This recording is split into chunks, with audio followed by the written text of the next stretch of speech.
Hey, welcome back, listeners around the world, and of course, to our good friends in the cosmos. I'll be your host for the next hour plus, GhostMan Shaun Burris, the best in the Midwest, broadcasting live from the crossroads of America. This is your place for the strange, your Shadow Nation. Of course, our website, shadownation.com, guys, if you want to check that out. And of course, our media sites, we're on Facebook at Shadow Nation Podcast. We broadcast live on there, and we're actually going live on YouTube. And that's at Shadow Nation Podcast. That's at Shadow Nation Podcast on YouTube. Make sure you get in the chat today. It's going to be a good show. This is all dedicated to spooky season, right? We're going to be talking about the best ghost stories. You guys have had 2 weeks to submit to win the prize. The prize for tonight's best ghost story is going to be from our good friend Dr. Richard Gallagher, his award-winning book, Demonic Foes, My 25 Years as a Psychiatrist, Investigating Possessions, Diabolical Attacks, and the Paranormal, of course, by Richard Gallagher, MD. So you guys don't want to miss that. That's going to be a great one that I'm giving away to the best submissions, the best true ghost stories. And a few of you did send in some stories, so thank you from the very bottom of my heart for that, because I love to hear the ghost stories, especially with the leaves falling outside and the cool, crisp air. Halloween time, man. Autumn is in full effect. You can smell it in the air. This is my time to shine, baby. This is the time of year. But I wanted to talk before we get into the ghost story contest. You guys know I got years of stories to tell you guys, real life stuff that's happened over the years. But we also got some, like I said, listeners that have sent in some of their deep, dark, true ghost stories that they've experienced in the field and just everyday life. So that's going to be a good one tonight. But we're going to hit on some news stories. First, I wanted to give a shout out to some of our biggest backers out there right now. We got some new ones, guys. We got the Red Lion in Fountain Square, Indianapolis. If you guys haven't checked that out yet, let me give you the address. If you're local, you can go there. You can even go to the website and support them. But their address is 1043 Virginia Avenue, Indianapolis, Indiana. Of course, the Red Lion Grog House. Red Lion Grog House. Thanks so much, guys. It's in the old G.C. Murphy building at 1043 Virginia Avenue, Indianapolis, Indiana. They have been backing us and supporting us strongly. And you can stop by with your friends and get some fish and chips and some ice cold brew to watch the game with right there. And this upcoming weekend, they have their first ever, Saturday the 21st, October at 9:30 p.m., the Red Lion's going to have a costume party. They're going to have a famous DJ there, a costume contest, spooky cocktails, first place prize winners, second place prize winners, and they want you to dress to impress. Of course, free entry, 21 plus only at the door. They do cards, so don't anybody try to sneak in on it because they'll be on that like crazy. I know the owners and they're good people, and we don't want to run any craziness on them. And of course, to our good friends over at Arizona Sports Shirts, thanks for providing the new Shadow Nation t-shirts, guys. If you want to get a Shadow Nation t-shirt while supplies last, I'm almost out of size large. I have extra large and 2X large, and I still have some large available. They're $20 each, right?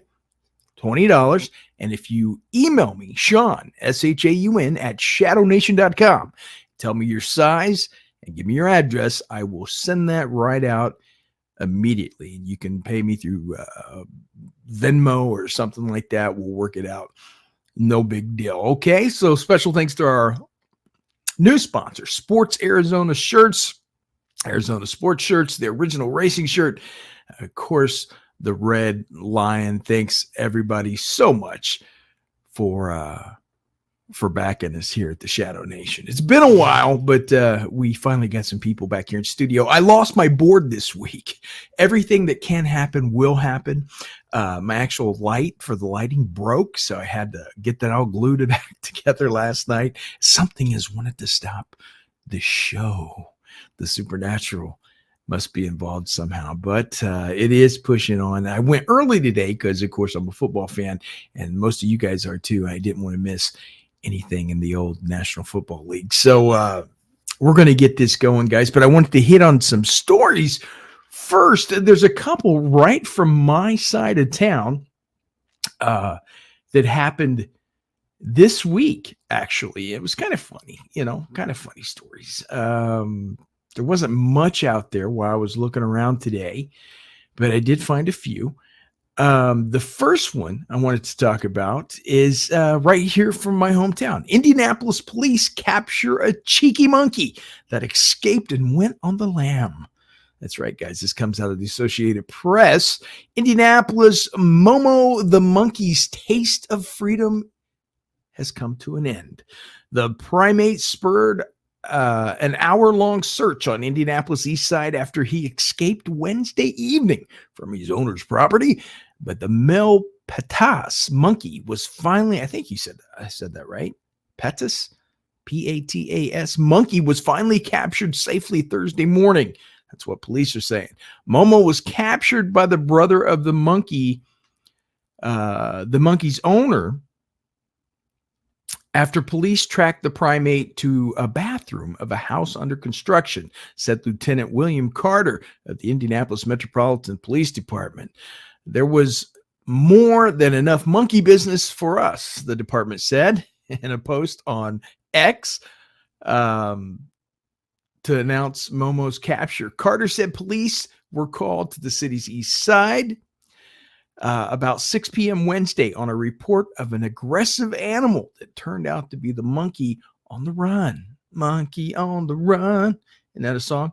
After his capture, Momo was taken into the care of the Indianapolis Animal Care Services, which turned him over to the staff at the Indianapolis Zoo. For now, anyway, said Katie Trenenpaul, Deputy Director of the Indianapolis Animal Care Services. While permit is not required in Marion County to own such an animal, she said Momo will remain held under the advice of the county prosecutor's office, which will work with Animal Care Services to determine whether Momo will be returned to his owner. Trenenpaul said Animal Care Services had dealt with Momo one other time when he had escaped in July. Momo must be a bad monkey. Momo bad. Last night, after Momo escaped again, she said his owner was issued a citation because the monkey was chasing and approaching in an unsafe fashion while on the run in a residential area. She said that anyone who had direct contact with Momo during this time on the lam should contact the local health department because of a concern about diseases that can be transmitted to humans. So bad monkey Momo. Bad monkey Momo. Shouldn't have monkeys running around the Midwest unless they're in the zoo or something, man. I mean, people are crazy, right? You got monkeys, alligators. I mean, I guess you could say it's a support animal. I don't know. Where does that stop? Support animals. People got snakes. I seen a chick on an airplane that had a python that was a support animal. So pretty much anything goes these days with with support animal. I guess he's a support animal. I don't know. But anyway, they're holding him there, guys. I don't know if the owner are getting back or not, but even though they said that you don't have to have a permit to have a monkey. Can you believe that? You would think you'd have to have a permit or something. Here's another one, guys. Comes out from our good friends over at Sky News. Stoneman Willie. Mummified man to be buried after 128 years on display in Pennsylvania. The true identity of the man was unknown for many years until now, when his real name will be inscribed on the tombstone of his grave. And of course, this came out October 3rd, 2023. A mummified man is going to receive a proper burial after being on display at a funeral home in Pennsylvania for 128 years. God, he was on display for 128 years. That's an old funeral home. The man died in a local, known as Stoneman Willie. The man died in a local jail in 1895, where he suffered from kidney failure after being arrested for pickpocketing. He was accidentally mummified by an undertaker who was experimenting with new embalming techniques, according to Allman's Funeral Home in Reading, Pennsylvania. Dressed in a suit with a bow tie, Stoneman Willie is displayed in a coffin with a red sash across his chest. His hair and teeth remain intact, and his skin has taken on a leathery appearance. I imagine it has. Having given a fake name at the time of his arrest, the man's identity remained unknown for many years, and local officials were unable to contact any relatives. But using historical documents, Stoneman Willie's real name has been identified and will be inscribed at the bottom of his tombstone when his body is buried on the 7th of October. We don't refer to him as a mummy. We refer to him as our friend Willie. Funeral director Kyle Blankenbiller said, "He has just been such an icon, such a storied part of not only readings past, but certainly its present." The funeral home had petitioned the state for permission to keep the body instead of burying it, to monitor the process of the experimental embalming technique. Ahead of the funeral, local residents filed onto the streets to celebrate Reading's 275th anniversary. Stoneman Willie's coffin was carried on a motorcycle hearse as part of a parade for the city. So finally, Stoneman Willie will get to rest in peace, guys. And it's a good thing, right? 128 years on display in a funeral home. I've seen my fair share of funeral homes over the years. Okay. More than I would like to see. They're creepy. The floors creak, and it's just not a thing that I remotely enjoy doing. I don't think any of us do, but could you imagine walking in to pick out a coffin or something like that for a loved one, and all of a sudden you see a mummified corpse laying there, for what purpose? To show you how you're going to look laying there, I guess. I don't know. But anyway, Stoneman Willie, rest in peace, my friend. After 128 years, you definitely deserve it. You've paid your debt to society, I think. But what else is going on? Oh, I wanted to say I celebrated my 10th year anniversary. Me and the wife, we've been together for, I think 15 years, but we only been married 10. So this weekend, I started a tradition where I would class it up a bit, and we would go to the theater. We have a nice dinner, and then me and the wife would go to the theater and take in a play. And of course, this time of year, spooky season is when my kind of plays come to town. And we got to see Mary Shelley's, you guys might be able to see it, Mary Shelley's Frankenstein by David Catlin, right? Last night was the final showing at the end of the historic Indiana Repertory Theater. If you guys missed it, man, did you miss out. It was such a great, and I've only, I hate to say it, but I've only been to like 5 live theater events, productions in my lifetime. I've never been to Broadway, stuff like that. I've always done local theater. I think one was Mr. Frog's Wild Ride when I was in elementary school. And then we went to a Sherlock Holmes play last year, and there was a few more in there. But Mary Shelley's Frankenstein was brilliant the way that they did it. It was, I didn't know what to expect. I didn't know if it was going to be the big green guy, fire bad, I didn't know if it was going to be that.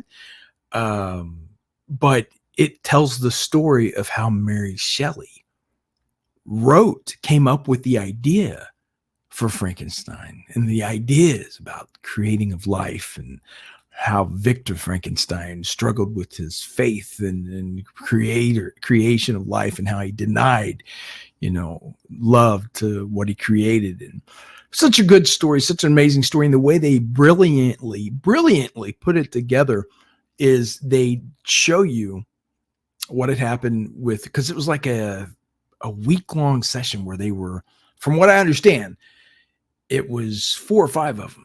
And it was a drunken debauchery of fun, and the drugs and alcohol and sex. And they were all locked up in this castle, and the weather had been terrible, so they couldn't go out. They were all stuck inside, and they started having a storytelling contest, kind of like what we're doing tonight, right?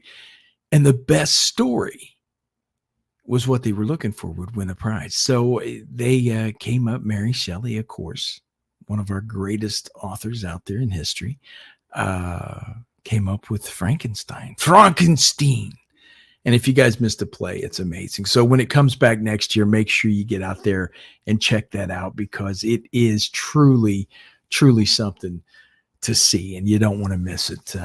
It's weird with the theater crowd, because I'm a people watcher. I like to watch people and not judge or anything like that. I just like to see what types of people do different types of things. And the theater crowd is it's very cool. It's very diverse. I've seen people, a lot of goth, I guess you would call them, with the boots now, and with the heels like this. They look like Frankenstein boots. A lot of the men and women alike were wearing those.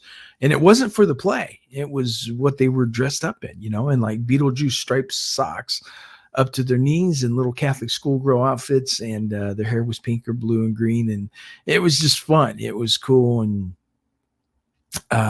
every time I see somebody on stage, because I'm a showman.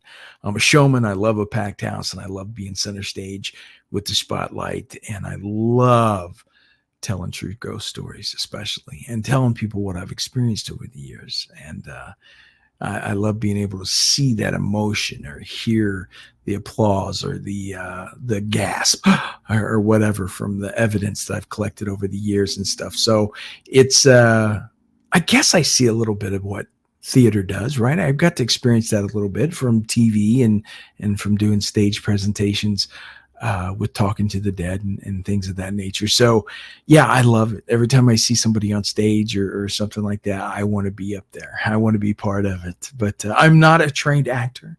Everything I have is God-given. So I don't know if that's good or bad, but I haven't studied at NYU or anything like that to do my presentations or the podcast or voiceover work or whatever. I've been, it's been by the grace of God that I've gotten every gig I've ever had. So, and we've had some luck with it. Anyway, getting out this October, I was trying to book some live stage shows with my presentation, but unfortunately, I think I got in too late this season. I got like 12 that are interested in booking me in 2024. Just not sure how that works in the community, the theater community.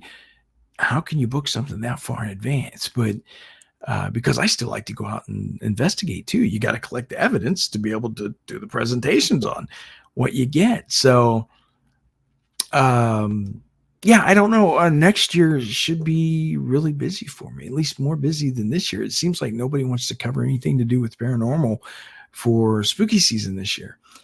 But oh, well, we'll try. We've been shooting out press releases to everybody, telling them, how I use the spirit box and stuff to communicate with the dead. I thought it would be a good story to run for Halloween, show them here in studio and show them some of the new stuff that I work with, and show them how it's real, how the dead speak. So anyway, if you guys aren't checking any of that stuff out, go over to TikTok, and my page is at Shadow Nation Podcast 1, the digit 1, at Shadow Nation Podcast 1.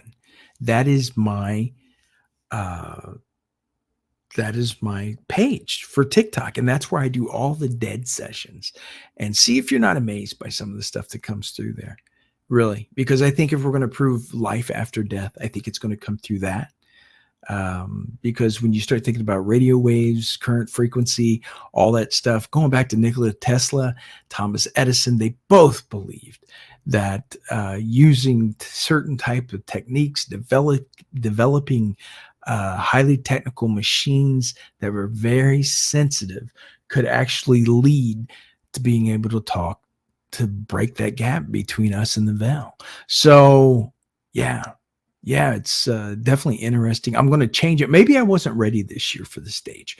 I've reached out to some people that I know that are rock stars in the stage, the theater, and the arts departments, and I think I'm going to have them help me revamp my whole presentation. Maybe wipe the slate clean on behind the scenes of American Ghost Show. I thought it was kind of cool because during my presentation, I would show you guys what's real and what was added in the making of a ghost show. I thought that was kind of cool, right? Yeah, and it got some applause and stuff like that. But the real stuff, the good stuff that sells was the spirit box communication. I mean, they're so crystal clear and direct response. How could you not? How could you not get excited about that? So I think I'm going to focus a little bit more on that and the creation of the Frankenstein, if you will, of the spirit boxes and the growth of that technology over the years that we've developed through ghost hunting and through great people like Gary Galka and inventors out there that know more than me when it comes to how to build. I have a lot of great ideas, but I'm not so much of a builder. I can't put the circuitry together just yet to make that stuff work. But anyway, guys, those are some of the top stories. I hope you enjoyed them. And of course, I got out the sponsors. Make sure you guys go to that party next weekend if you're in the Indianapolis area, because it's going to be fun. It's a great pub. It's a costume party. What else do you got going on during the month? You need to fill the whole month up with Halloween spooky goodness. I also want to say, guys, I lost Mom August 31st. Tonight's show is dedicated to my mother, Shaun Rose Burris. Mom, I love you. I miss you every day. And she is truly one of the great American ghost stories tellers. And I will be sharing some of her stories tonight that she used to tell us gathering around the fire on a cold October night back in the 70s and 80s. Mom used to love to tell the stories, but the thing about her stories are they were true because Mom, like myself, grew up in a haunted house. Mom actually grew up in one, and then she continued to live in one where I grew up. So yeah, it was very interesting. But I wanted to start off today by reading you guys one of my favorite ghost story books. We always talk about The Red Room Riddle, right? By Scott Corbett, The Red Room Riddle. I had to get a copy of this book. You guys remember that smell? The old print, it's still got it. It's still got it in the pages in there and stuff, man. You can smell it just like from the old days of the library where you would bring them out. Look at this one. I got it on eBay. It still has the library cards inside where people have checked them out over the years. Wasn't that a trip? But I wanted to read a piece of it, just the ending for you guys. And it's not going to ruin it because it's one hell of a story. So we're going to jump right in. Long after all signs of the first scratch had disappeared, a small white scar still marked the place where Jamie or something else had drawn blood. I was nearly a grown man before I told my parents about that night. Of course, you can guess how I told the story, despairingly, making fun of it. And the way my parents received it, their side glances at each other and their comments concerning the wild imagination I had when I was a boy.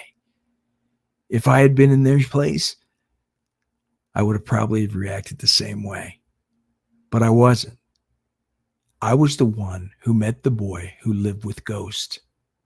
And I still don't know what to think about it. The Red Room Riddle by Scott Corbett, guys.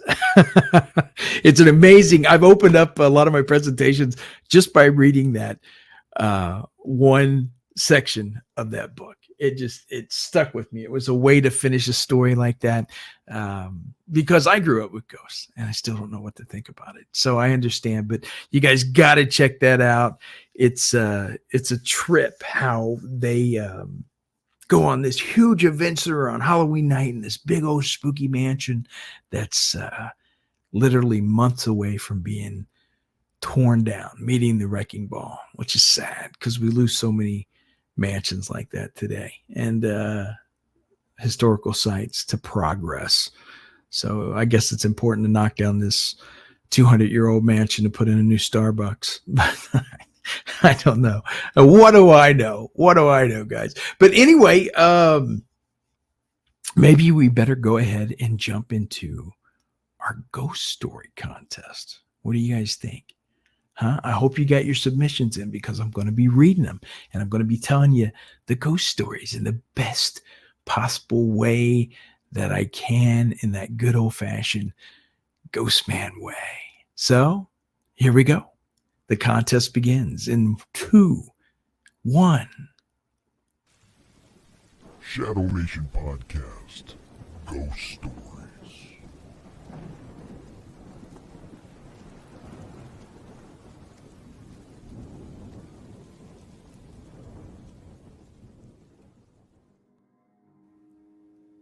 Ooh, it's a dark and stormy night.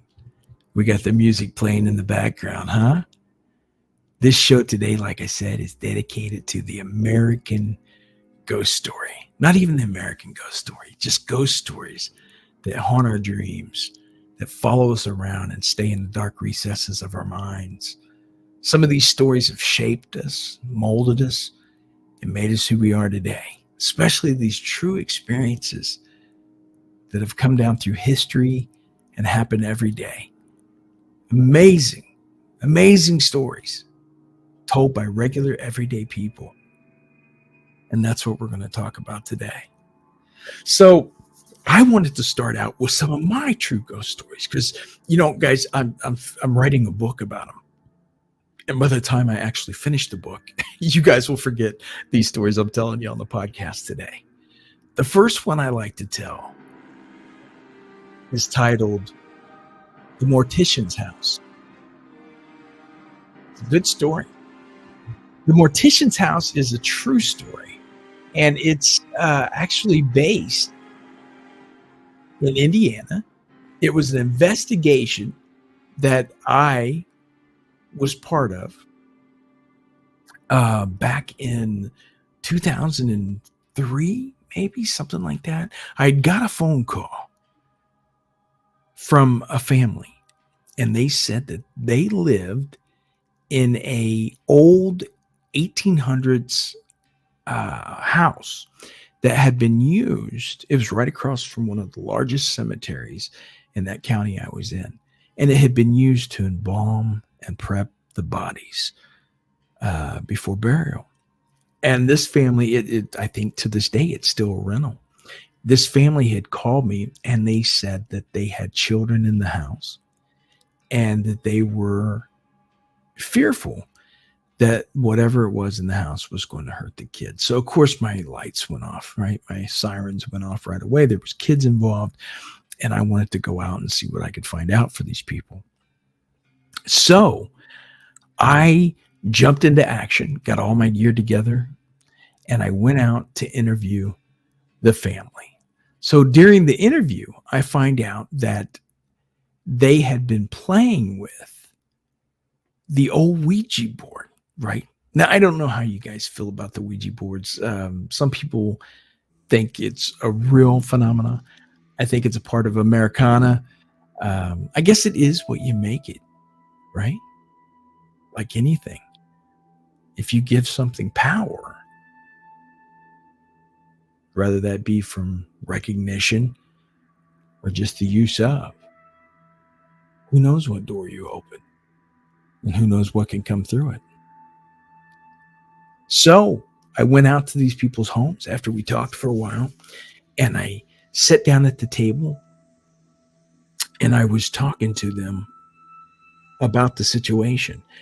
And the lady had said that words started appearing on the wall, that scratchings, curse words, dirty words all over the walls, especially down in the children's room. So I went around and I took photos, and I did see what looked like scratches on walls. And it would be the F word or the God's name in vain, things shock and awe type stuff. And I noticed a lot of it was downstairs where the kids' room was. And the way the house was set up, when you first walked in, there was a huge room full of dolls, China dolls. Oh, God, I hate China dolls. I grew up with them, right? And then off to your left was the kitchen, and off to the right was immediately a staircase that led to the children's basement.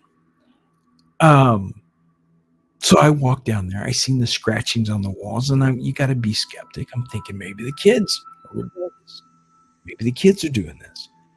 But The kids swore they weren't there at the time. I always asked that they have the kids not be home when I would come out to do an investigation or whatever. So I took pictures of the writing on the walls and stuff like that, and I set up the night for the investigation. So I went out, I took all my gear, and at that time, of course, I didn't have the high-tech stuff that I have now, but we didn't have a lot of it. It wasn't even built yet. We did know that, we thought ghosts emitted electromagnetic fields. We thought things like that would happen. We knew we could get things on voice recorders. So immediately when I got there, I started rolling the voice recorder. But it was the old style 2-sided tape, reel to reel. You put in the cassette player from Walmart and you hit record, right? That's what that was. So I started interviewing the family and I asked them what specifically happens and at what time of day does it happen? Because that's what you want to know: who, what, where, why, and how.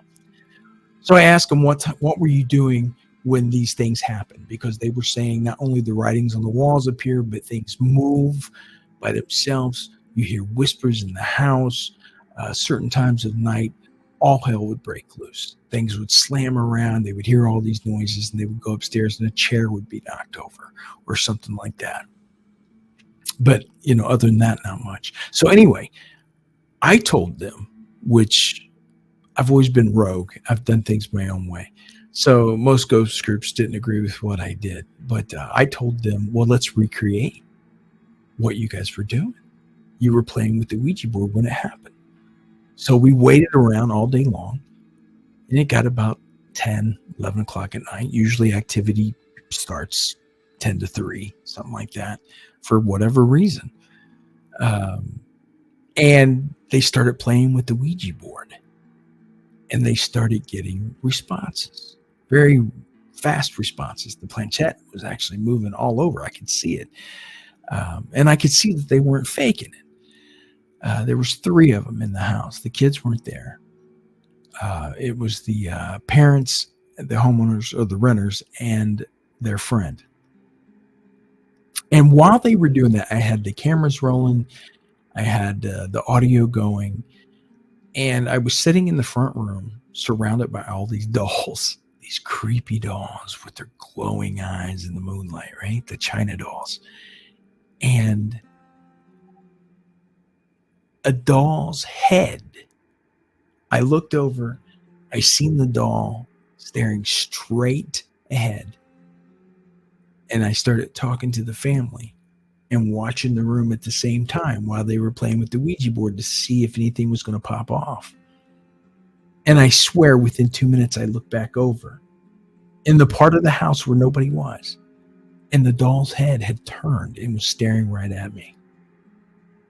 Now, the doll did have the crease around the neck. It could turn back and forth, but it wasn't automated. It wasn't battery operated. There was no reason for that doll's head to turn like that. And it was staring right at me.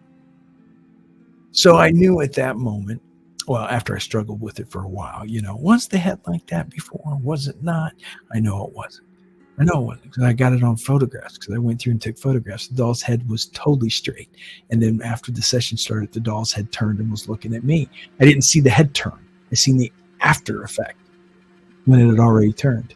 So we're sitting there, and I hear knocking coming from downstairs. So I immediately pick up my camera, and I go downstairs in the room. Silence in the room. So the next day, this was a 2-night investigation. The next day I went to the local library and I found paperwork on the house, and come to find out that was the mortician's house. That's where they would prep the bodies across the street, and then they would remove them and take them to the cemetery for burial. And that's back in the early 1900s. And guess which room of the house was the embalming room? It was right where the sweet children laid their pretty little heads every night. That was the embalming room.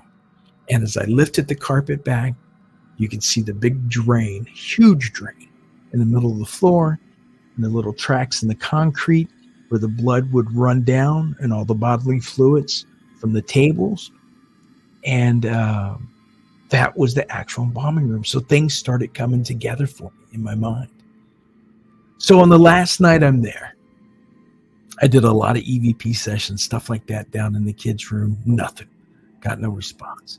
So I went back up to the main room where the doll's head had turned. And I'm sitting there and I'm doing the old cassette recording. And I keep playing it back after I asked 5 or 6 questions, because you don't want to ask a bunch of questions. I have to go back through 500 hours of audio. And I play it back on side A, which is what the side I was recording on, and there's nothing. 15 minutes of nothing, just me asking questions. And something told me to flip it over. So I turned the tape cassette over to side B. And on side B, in one of the scariest voices I'd ever heard, it says, "Rotten hell." Just like that. That's why it's called electronic voice phenomena, I guess. I was recording on side A of a reel-to-reel cassette tape, but yet the spirit had imprinted its voice on side B, where I would have never known if I hadn't had that little thought in my head to flip it over. Anyway, I investigated some more, and I found out the who, what, and why was haunting the place, that they prepped so many bodies there. The souls probably hung out. And by using that Ouija board, that triggered, act as a catalyst to awaken whatever spirits was in that house. So later that year, the family took their family, they took their children, they packed up, and they moved out. Until this day, I don't know if there's someone in the house or if it sits empty. But when I talked to the landowner, he said he has a hard time keeping that house rented out. And that's my story of the mortician's house. I thought it was a pretty good one. It was an exciting investigation. It was a true story. The doll's head turning, the EVP, the Ouija board moving rapidly, almost by itself. It's a good two-day investigation. And I have thousands of stories like that. One for my mother that I want to tell is called The Ghostly Bride and Charcoal. Now, Charcoal was the name of the family dog. It was a German Shepherd. And in those days, dogs didn't come inside. He had a nice doghouse outside. He was chained to it. He had a big yard to roam around in. He was chained up at night. He didn't not all day long. So he had a big yard to run around in and everything. And my mom lived in this old farmhouse, surrounded by rows and rows of cornfields. The nearest neighbors must have been 5 miles down the road. And my mom lived with, I think there was 2 brothers she had, Uncle Gene, Uncle Chuck. And my grandparents had moved in their older daughter's children. So mom had to share a bed with a lot of the kids and stuff, because back then they didn't have a lot of beds to go around, or you shared the beds to keep the heat in the house, because it was an old coal furnace. And on those quiet, ghostly, foggy, cold October eves, they would all huddle together, the girls at least, in bed. So you would get 4 or 5 of them sometimes in the same bed, all covered up with sheets and blankets. And down the hall was Grandma and Grandpa's room, and then the boys' room where my mom's brothers would stay. And she would tell me these stories that at night you could hear everything through the house. You could hear the wind whistle through the boards of the house. You could hear every creak on the staircase. You could hear the wind whistling through the cracks in the windows. And you know those houses weren't insulated good in those days anyway. And a lot of times my mom would find herself drawn to the window in the middle of the night, just looking out at the cornfield and the night sky. One night, the dog, Charcoal, started going insane, barking viciously, trying to rip himself off the chain, almost dragging his doghouse with him, looking straight out into the darkness of the cornfield. Straight out into the darkness. My mom was witnessing it, and she couldn't see anything. When all of a sudden, she seen white glow coming from the hand. She's seen a white glow coming from the middle of the cornfield, approaching the house, the back of the house. As it got closer and closer, my mom said it started to take the shape of a person. As it got closer, she could see that it was a woman. And I know it sounds cliche, but she was in what looked like a white wedding gown, walking through the rows of corn. And the dog would be barking its head off. And my mom, she was being, a kid. She would freak out, run to her grandparents' rooms, freak out all her sisters. And they would send them back to bed. Grandpa would be like, "Oh, you girls are crazy. This isn't going on," or whatever. So months would pass. And on certain nights, Charcoal would do the same thing. He would bark his head off. Something was out there in the corn. And Mom would rush to the window. But except this time, this one night, cold October night, with the wind whistling, the corn stalks waving in the wind, she got her sisters up to go to the window with her.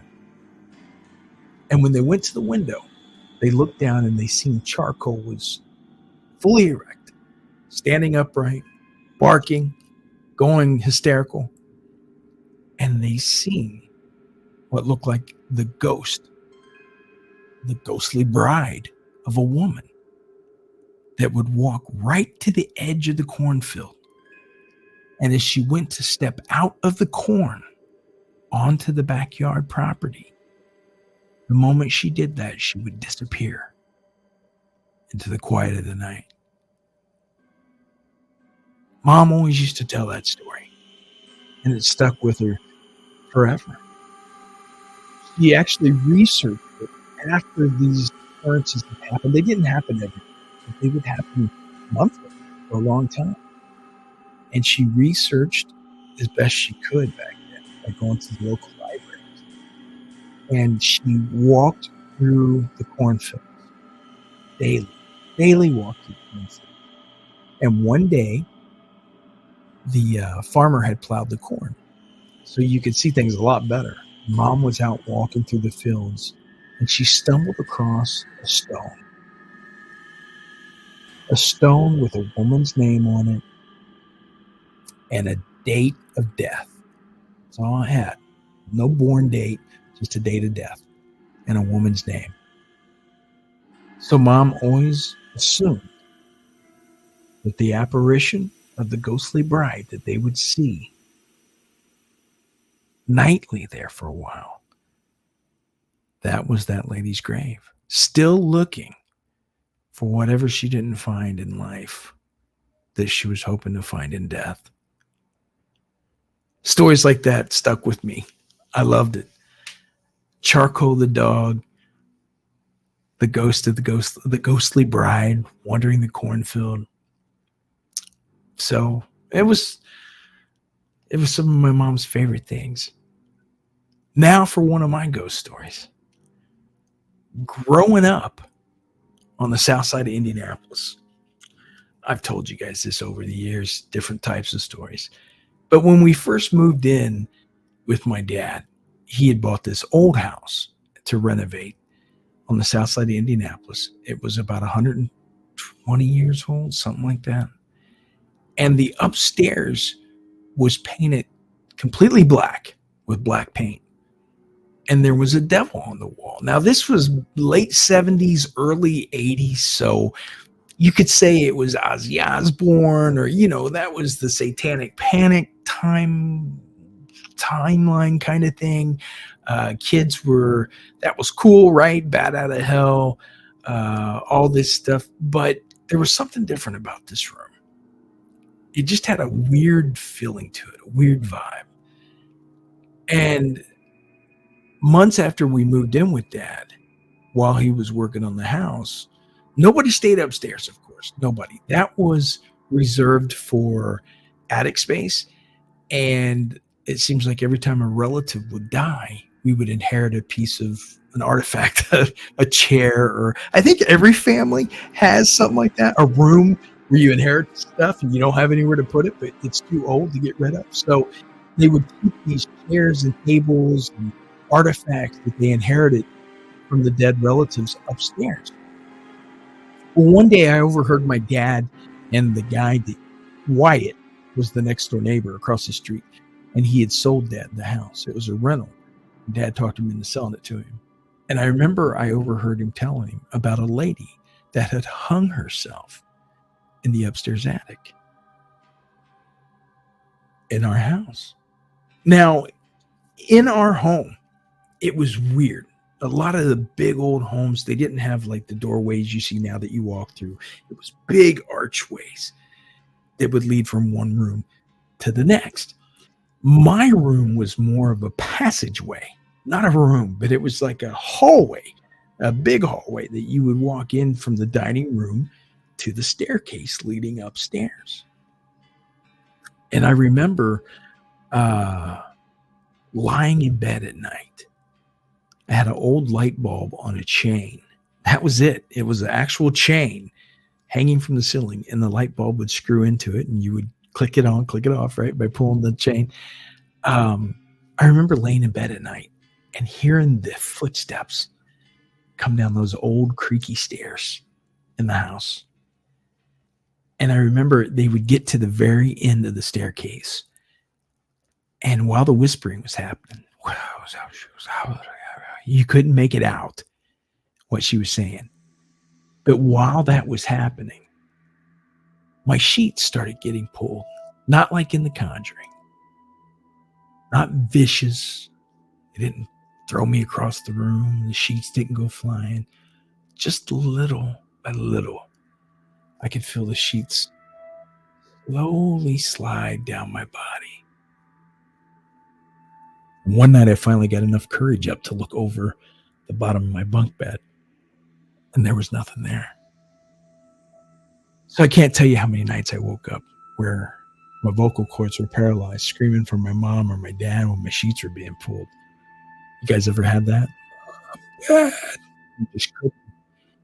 I don't know if you were in between the dream state and reality. I don't know, but I know it happened. And then I saw her. I saw the woman that haunted our home. I was playing Nintendo. It was on a Saturday. It was sunny outside. I think it was in the summer. And I was playing Nintendo, eating my food. And a woman walked right in front of me and blocked out the TV, as real as you and I. She was not translucent whatsoever. And she had black eyes, not hollowed out eye sockets, black eyes. And she walked through my room the first time I met her, and she stopped at the door, looked back, not at me, looked back almost like she was looking through me, beyond to something else. And she walked into the dining room and disappeared. So that went on for months, almost a year, actually, a couple of years. And I would see her from time to time in the basement. I would see her on the front porch, always turning the corner and disappearing, stuff like that. And in a child's mind, you don't really understand everything. And I remember I came to my parents with it, and they told me that she was the lady that rented the room upstairs, that we had a renter. I I think it was because my dad didn't want me to sleep in the bed with him. He was totally against that. Totally against that. So mom and dad got real religious. They started going to church a lot, and the whole family did. Baptist. We started going to church every Sunday morning, Sunday night, Wednesday night. And I remember the preachers then started coming to the house monthly, and they would go room to room doing a blessing. And I asked my dad, why do the preachers come out and walk through the house and do blessings room to room? And he said, oh, it's just for our protection. It's just to cleanse the house and, make it God's. So I didn't think anything of it. And remember, I didn't see this woman every single day, but I would see her quite often, 2-3 times a month, sometimes more.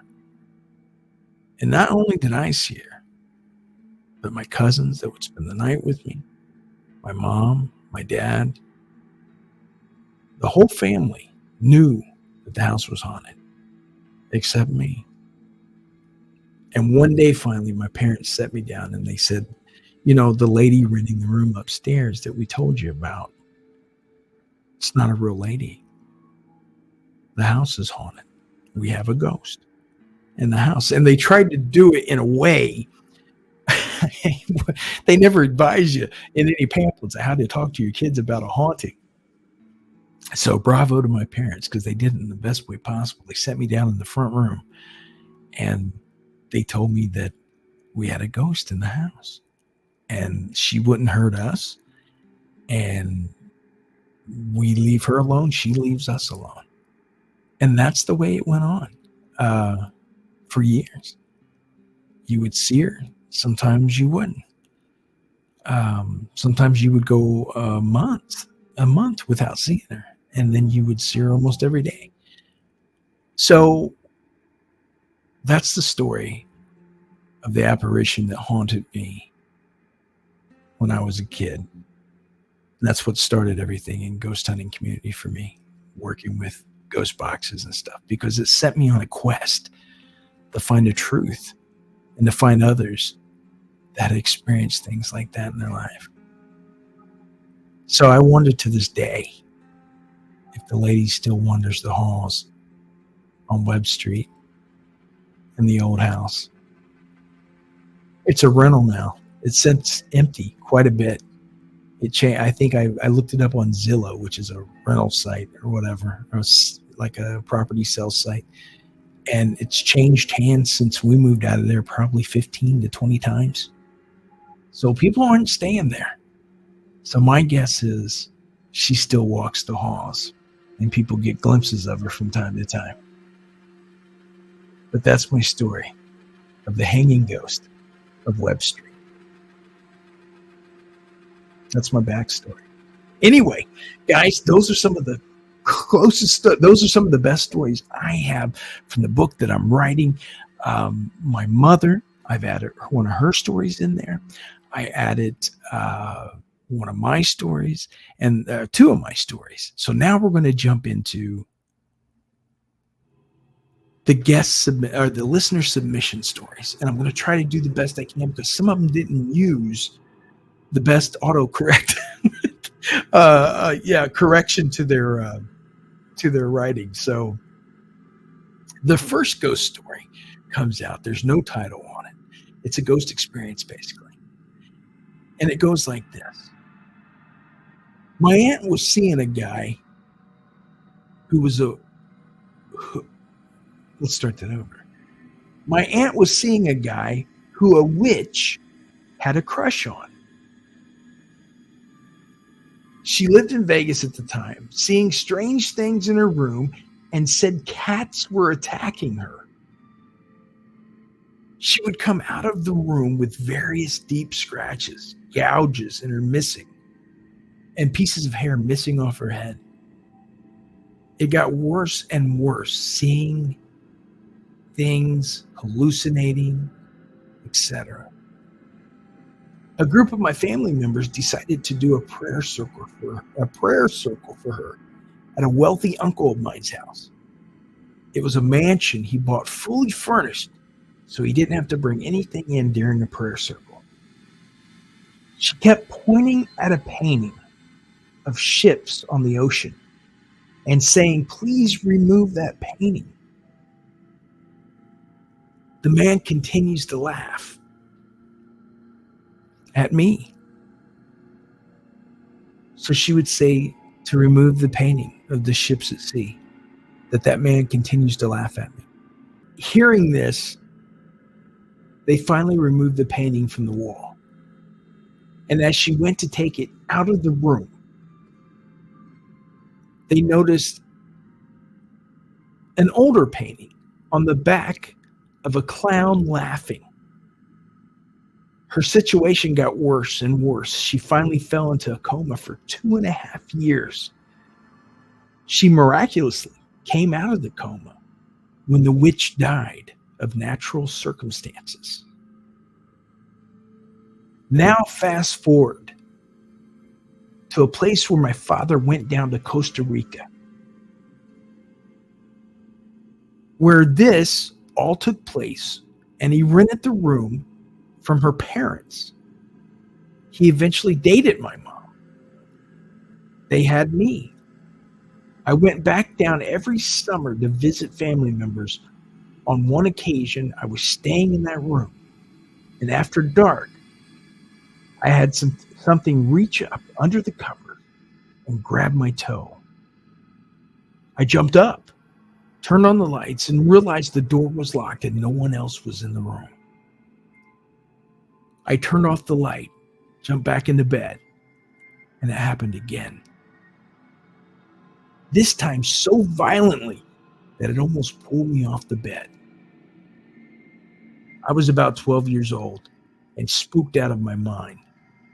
I prayed and prayed and finally got an answer from the small, still voice in my head that said, "Leave the lights on."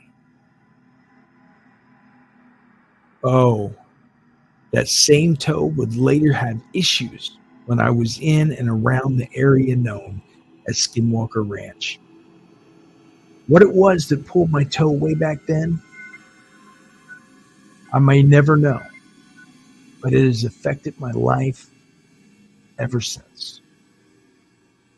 And that comes from our good friend at Hero Paranormal. Ryan, thank you so much for that submission. What a great story. I wonder what it was that was pulling on your toe. I wonder if it was something to do with the witch. There's so much more to that story I'd like to hear. What kind of witch was it? Was it a good witch or bad witch? Was it, what was it? So basically the thing about that is the witch was jealous and maybe cast a spell on your family or put a curse on your family. And that's what started the toe pulling or the experiences you had. Thank God it stopped with that, right? But all the adventures and stuff you've had out of Skinwalker Ranch, that's probably what led you down that path. Like me growing up in a haunted house. All of us, it's funny because I would say 90% of us that get into investigating the weird, the strange, the unusual have had some type of experience in life where we won't take no for an answer because we know these things exist and we know they happen. Our next story comes from, let's see, who do we got here? Our next story comes from Jamie, and it's only titled Ghost Story. So here we go. So while I am now a seasoned paranormal investigator, it wasn't always that way. My first amateur attempt at ghost hunting was about 12 years ago. My roommate, her boyfriend, and myself decided to go check out Gibbs Bridge, a local site which urban legend proclaims to be haunted. So we went and sat in our car on the bridge as the lore instructs. We were using some ghost radar app that we found. We kept getting the name Daniel and a few semi-intelligent responses, but nothing major. After about an hour and a half, however, something weird started to happen. First, the parking pass and the necklace hanging on my rearview mirror started to blow as if a breeze had just come through the car. But the air was still and nothing else outside was moving. I then felt a chill and pressure on my lungs. Then it was hard to breathe. The batteries quickly drained from my phone, and Andrew started to also have difficulty breathing. So we decided to call it a night and head home. When we got home, we started listening to the audio recording that we had made from the night. For a few minutes leading up to all of that happening in the car, on the recording, you could hear very subtly what sounded like growling or scratching. When my roommate said, "Come into the car," and I responded, "Look, see? The window's open," is when all the crazy stuff happened. And immediately, before it all happened, clear as day, there was a whisper that said, "We are coming, Jamie." The both of us heard it simultaneously, even though no one had heard it when it happened. We were creeped out, but it was late, so we went to bed. I got changed and fell asleep. A few hours later, I was awoken by the lights turning on of their own accord in my bedroom.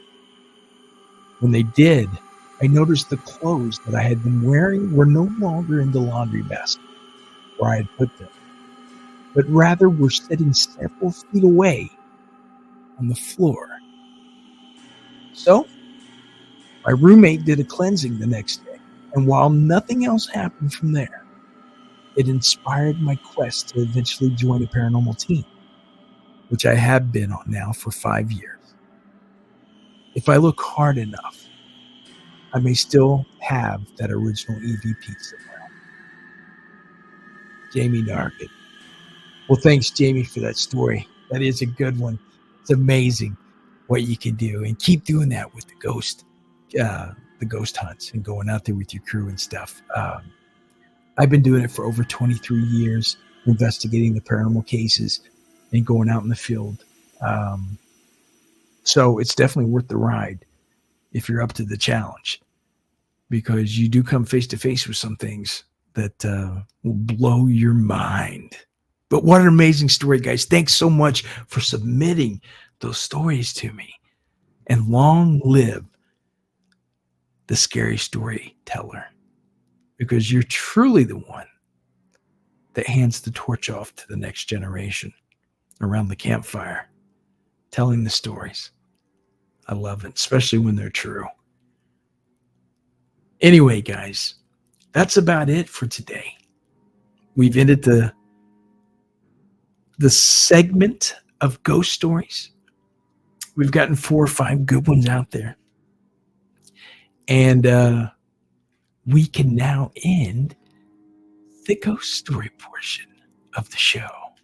And I'll tell you what, this week I'm going to get back to, I'll pick out a winner, and then I'll get back to you guys and let you know who won Dr. Gallagher's book, right?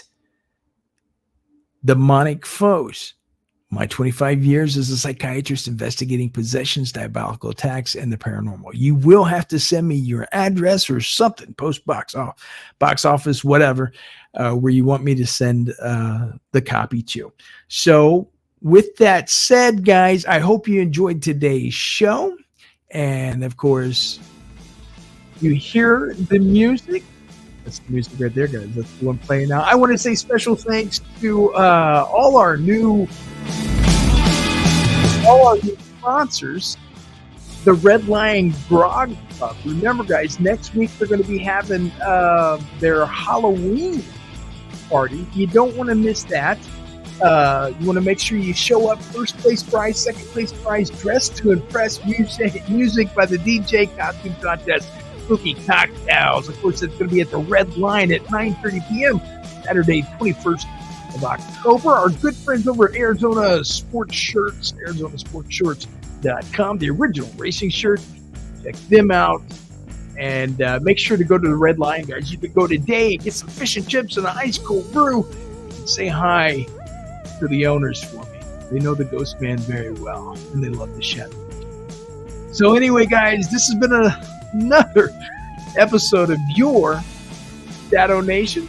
I hope you enjoyed it. It's been a ghost story contest, and I will get back this week as soon as possible, as soon as I go over the votes and tally them up and see who wins the book for the contest. Very excited. So everybody have a great day from the haunted backroads of America. This has been another exclusive Shadow Nation interview. Don't go changing America. You know I won't, because I love you. Good night, everybody.